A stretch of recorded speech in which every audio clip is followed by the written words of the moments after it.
ধরে ডেকে বলেন, মালিক, দুনিয়ার জমিনে নবীজির হাদিস পড়েছিলাম, মান সামাতা নাজা, যে চুপ থাকে সে নাজাত পায়। এই হাদিসের উপরে দুনিয়াতে আমল করতে গিয়া 40 বছর জবান দিয়া দুনিয়াবি কোনো কথা বলি নাই।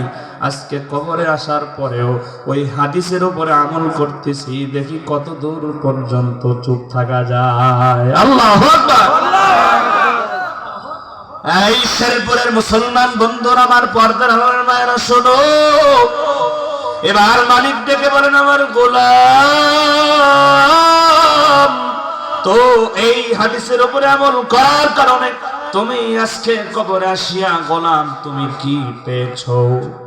এরে দুনিয়াবাসী, এবার আল্লাহর বান্দা আল্লাহর নবী আল্লাহকে ডেকে বলেন, মালিক, 40 বছর চুপ থাকার আমল করেছিলাম, আমি কি পুরস্কার পেয়েছি আর পাবো তা তো আমি জানি না, কিন্তু দয়ার আল্লাহ, আজকে 40 বছর পর কবরে আসিয়া তো সর্বপ্রথম আমি আমার আল্লাহর লগে কথা বলতেছি। সুবহানাল্লাহ। ওগো দয়ার মালিক, আমার তো আর পুরস্কারের কোনো প্রয়োজন নাই। দুনিয়াতে 40 বছর হাদিসের উপরে আমল করার কারণে কবরে আসিয়া দয়ার মালিক আল্লাহ, আমি তো আমার মালিকের লগে কথা বলি, এর থেকে মহামূল্যবান পুরস্কার আমার দরকার নাই। চুপ থাকা এটা অনেক বড় দামি, ঠিক কিনা বলেন? নবীজি সাল্লাল্লাহু আলাইহি ওয়াসাল্লাম হাদিসে বলেন, আমার দুনিয়ার কোন উম্মতেরা যদি 3টা জিনিসের জিম্মাদার হয়ে যায়, কয়টা? আওয়াজ করে বলেন কয়টা? মুখস্থ করেন নিয়তে, এদিকের বাইরে বলেন কয়টা? 1 নাম্বার নবীজি বলেন, কেউ যদি নজরের জিম্মাদারি নেয়, 2 নাম্বার কেউ যদি জবানের জিম্মাদারি নেয়, 3 নাম্বার কেউ যদি লজ্জাস্থানের জিম্মাদারি নেয়।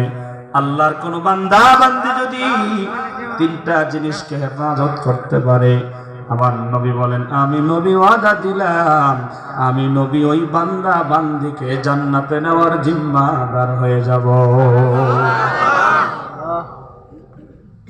ও পর্দার আড়ালের মায়েরা, যেহেতু আপনারা আছেন,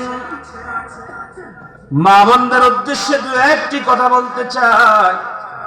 আল্লাহর নবী, বিশ্ব নবী, দয়ার নবী, মায়ের নবী একদিন মসজিদে নববী থেকে বের হয়ে বাসায় ঢুকলেন। কষ্ট হচ্ছে আপনাদের? আর দুনিয়ার মুসলমান বন্ধুরা আমার, নবীজি বাসার মধ্যে ঢুকে তাকে দেখে খাদিজা রাদিয়াল্লাহু তাআলা আনহা কাজ করতেছে। এবার দয়ার নবী খাদিজাকে ডেকে বলেন, খাদিজা রে, আমি মসজিদে নববী থেকে আসলাম, একটু আগে আমার কাছে জিবরাইল আগমন করিয়া আমাকে একটা সুসংবাদ দিয়ে গেলেন। বলেন সুবহানাল্লাহ। দুনিয়াবাসী,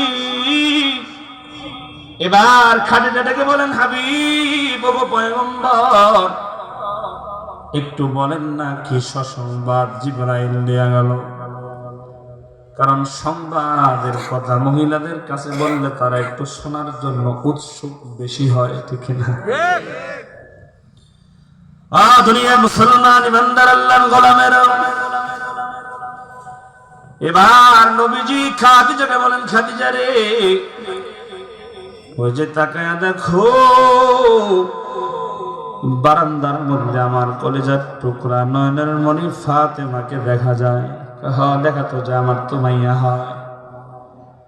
জিবরাইল আমাকে জানায় গেল, জান্নাতের মধ্যে আমার কলিজার টুকরা ফাতেমা মহিলাদের লিডার হবে, নেত্রী হবে। সুবহানাল্লাহ। এই কথা যখন বলছে, খাদিজার মুখটা কেন জানো আগে একটু ভালো ছিল, এখন একটু মলিন হয়ে গেছে। মুখটা কি হয়েছে? একটু মলিন, মানে একটু মনটা খারাপ, এরকম বোঝা যাইতেছে। মুখ ফুটে তো আর বলে না। নবীজি বোঝে কিনা? নবীজি বুঝছেন। দুনিয়ার মুসলমান ইমানদার আল্লাহর গোলাম, কেন মন খারাপ হয়ে গেল? আপনারা যারা এখানে আছেন, ও শেরপুরের মুসলমান বাবারা, আপনার ঘরে যদি বিবাহের একটা উপযুক্ত মেয়ে থাকে, তাহলে আপনার জন্য আরো সুবিধা হবে।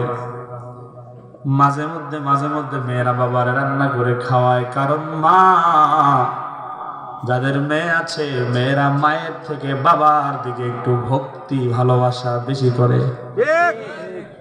মাঝে মধ্যে দেখবেন বাবার জন্য রান্না করে। ধরেন আপনার মেয়ে আজকে রুই মাছ তরকারি রান্না করে আপনার সামনে রাত্রেবেলা নিয়ে আসছে, বোঝানোর জন্য বলি। আপনি বলছেন, আপনার মেয়েও আছে, আপনার বিবেও আছে। তরকারিটা যখন প্রথমে মুখের মধ্যে দিছেন, প্রশংসা তো করবেনই, আর মেয়ে তো জিজ্ঞাসাই করে, বাবা তরকারি কেমন হয়েছে, ঠিক না?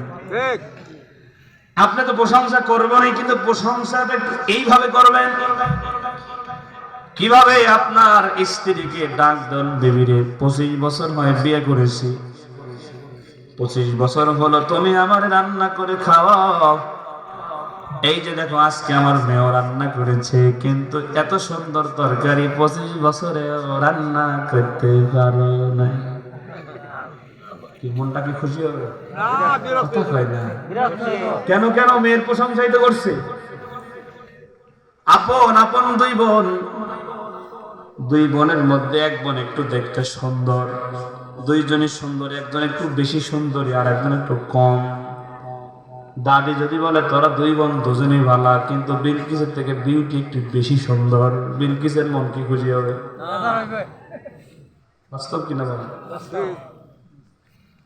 দুনিয়ার মুসলমান ইমানদার আল্লাহর গোলাম মায়ের সামনে নবীজি বলেছেন, খাদিজা শোনো,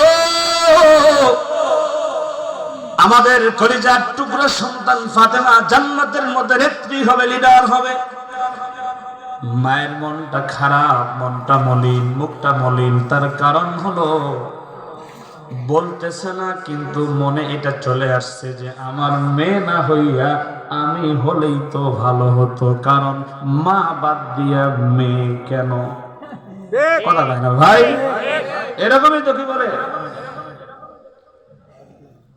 কারণ লিডার হওয়া, নেত্রী হওয়া, এটা দুনিয়ার প্রশংসার থেকে এটা আরো বড় না ছোট? কথা বলে না, ছোট না বড়? পৃথিবীর ইতিহাসে হাজার হাজার ঘটনা ইতিহাসের পাতায় লেখা আছে। ধরেন বাবা এমপি, বাবা কি এমপি, বাবার বয়স হয় কিন্তু বাবাই মরে না। কথা হয় না? বয়স হয়, মরে না। সন্তানের বয়স 30 হয়ে গেছে, বাবার বয়স 60 হয়ে গেছে। সন্তান এখন দল করে, তারও মনে চায় সেও একটু এমপি হবে। কথা বলে না? কিন্তু এমপির চেয়ারে বসা কে? আর বাবা কে?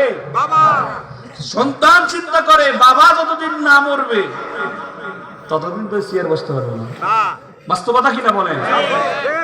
পৃথিবীতে অনেক ঘটনা এমন আছে, এই চেয়ারের জন্য নিজের আপন সন্তান নিজের বাবাকে পর্যন্ত হত্যা করে। কথা বলতে হবে, ঠিক কিনা? এই যে বাচ্চারা স্কুলে পড়াশোনা করে, রাগ করতেছেন নাকি? স্কুলে পড়াশোনা করে দেখবেন ছাত্রদের মধ্যে শিক্ষকরা একজন ছাত্রকে ক্যাপ্টেন বানায়, বানায়নি রে? এই ক্যাপ্টেন হওয়ার জন্য মারামারি হয়। কথা বলেন, কথা বলেন। হাসিনা যে চেয়ারের মধ্যে 17 বছর 41 সাল পর্যন্ত থাকতে চাবে, এটা তো স্বাভাবিক ব্যাপার। কথা হয় না? যে থাকে চেয়ারে সে থাকে গিয়ারে। কথা বাস্তবতা কিনা? কারণ নেতৃত্ব দেওয়ার লোভ, নেতা হওয়ার লোভ, এটা প্রত্যেকটা মানুষের অন্তরে আছে।